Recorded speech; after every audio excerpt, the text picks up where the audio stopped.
Oke, selamat datang di my channel. Kali ini kita akan memberikan 3 berita yang sungguh-sungguh terlalu ya. Oke, dari berita yang pertama, BGN atau Badan Gizi Nasional mengatakan 6 bayi lahir setiap menit di RI dan rata-rata dari keluarga miskin. Ya.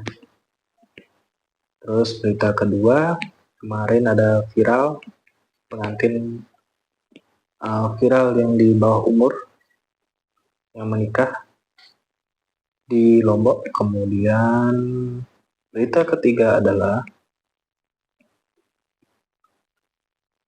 grup Facebook Cinta Sedarah yang bikin resah, akhirnya adminnya ditangkap di Bali. Oke, kita akan ke berita pertama. BGN atau Badan Gizi Nasional itu mengatakan 6 bayi lahir setiap menit di RI dan rata-rata dari keluarga miskin. Nah, Kepala Badan Gizi Nasional BGN, Dadan Hidayana, mengungkapkan bahwa saat ini setiap menit ada 6 bayi lahir di Indonesia dan pertumbuhan penduduk diperkirakan mencapai 324 juta jiwa pada tahun 2045. Namun ia menyoroti bahwa mayoritas pertumbuhan ini berasal dari keluarga miskin dan rentan miskin yang memiliki rata-rata anggota rumah tangga sebesar 4,56 orang. Mirisnya, rata-rata lama pendidikan penduduk Indonesia hanya 9 tahun dan sebagian besar dari mereka hidup dengan penghasilan di bawah 1 juta. Dadan menekankan kekhawatiran pemerintah terhadap masa depan sumber daya manusia Indonesia karena sekitar 60% anak-anak dari keluarga miskin tidak pernah melihat menu dengan gizi seimbang yang mencerminkan tantangan besar dalam membangun SDM yang unggul ke depan. Oke, nah gimana tanggapan saya? Ya, itulah realita yang ada di Indonesia. Ya, tidak semua masyarakat miskin itu memiliki pandangan yang ke depan gitu. Ada juga beberapa dan mayoritas masyarakat yang kurang mampu, bisa dibilang lebih mementingkan hawa nafsunya dia, sehingga tidak memikirkan ke depan itu seperti apa dengan kemampuan dan kapasitasnya dalam memenuhi kebutuhan rumah tangga, baik istri maupun anak. Sehingga ya seperti ini, sudah kurang mampu, memiliki anak banyak, sehingga menjadi beban keluarga juga, kemudian beban bagi negara.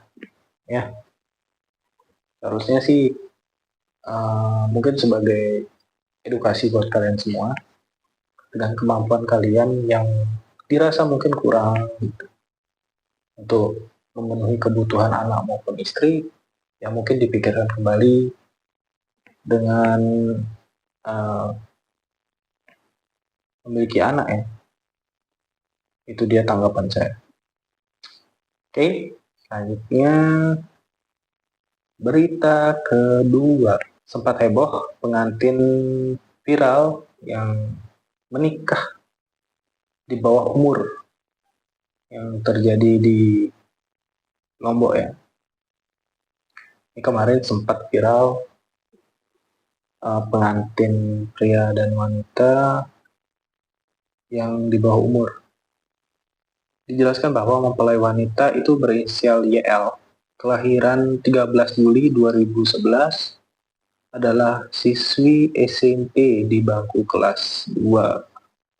Sedangkan pria yang berinisial RN, kelahiran 25 Januari 2009, merupakan siswa SMK kelas 2 yang putus sekolah. Oke, keduanya melangsungkan pernikahan di bawah tangan pada Senin 5 Mei 2025 kemudian melanjutkan pesta nyongkolan. Jadi di Lombok ada proses adat namanya nyongkolan secara meriah yang terjadi pada Rabu 21 Mei. Oke. Kemudian setelah viral, pasangan ini kini tinggal sementara di rumah pengantin pria di Dusun Petak Daya, Desa Brain, Praia Tengah. Oke, kepada wartawan, pengantin pria inisial RN yang berusia 16 tahun ini menceritakan dirinya sudah cinta mati kepada YL yang usianya 14 tahun. Sehingga dia membawa kabur YL ke Sumbawa, tujuannya agar mereka tidak dipisahkan atau digagalkan pernikahannya untuk kedua kalinya. Nah, ironis ya, ironis seperti berita pertama juga. Dengan kemampuan kita dirasa kurang untuk memenuhi kebutuhan keluarga. Di satu sisi lihat anak-anak seperti ini ya cukup prihatin ya. Dan masalahnya kenapa orang tuanya mengizinkan gitu anaknya menikah di bawah umur. Ini edukasi orang tuanya gimana gitu, mengizinkan anaknya menikah apakah karena keinginan anaknya, karena ego anaknya, karena dia cinta mati lah, apalah. Tapi sebagai orang tua mungkin kita harus memberikan edukasi kepada anak-anak kita kelak bahwa pernikahan itu bukan sesuatu hal yang gampang ya. Banyak hal yang akan terjadi ke depannya, banyak pertentangan dan tantangan. Kalau hanya mengikuti ego dan hawa nafsu ya pasti ya nggak akan bertahan lama gitu. Dan yang terjadi tentunya adalah perceraian ya, perceraian yang meningkat gitu. Satu, orang tua. Kedua, orang sekitar atau masyarakat sekitar, atau mungkin di sana ada kepala desa lah atau ketua RT. Kenapa mengizinkan gitu? Kenapa mengizinkan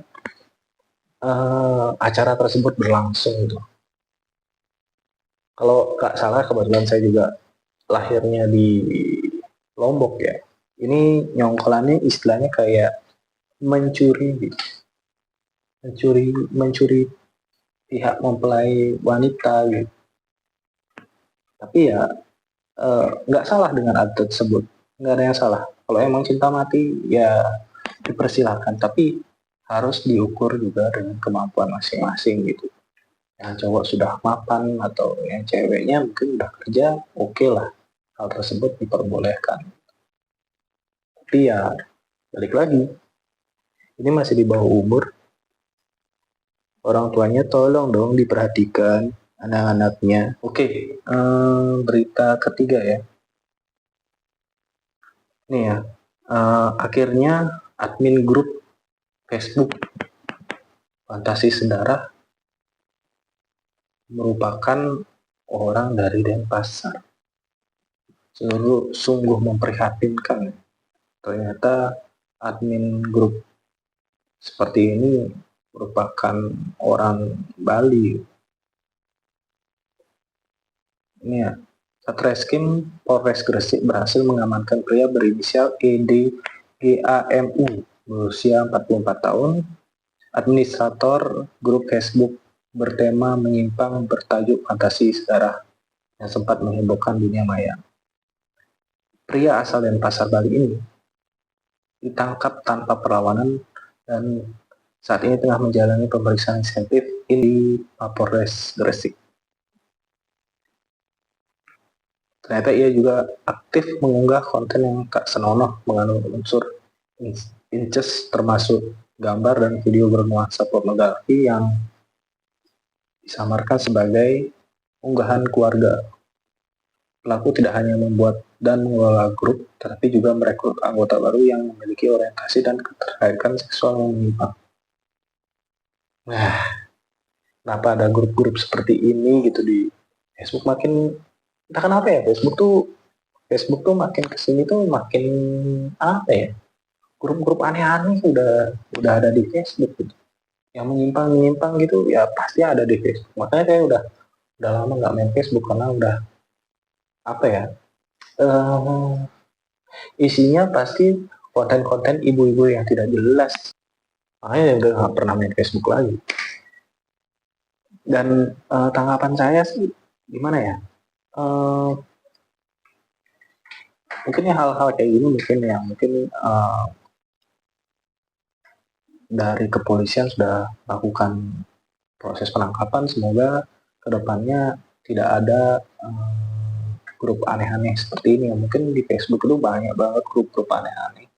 Mungkin nanti pihak kepolisian bisa apa ya, bisa mencari grup yang tidak baik lah gitu lah di Facebook. Udah makin nggak masuk akal, nggak masuk akal.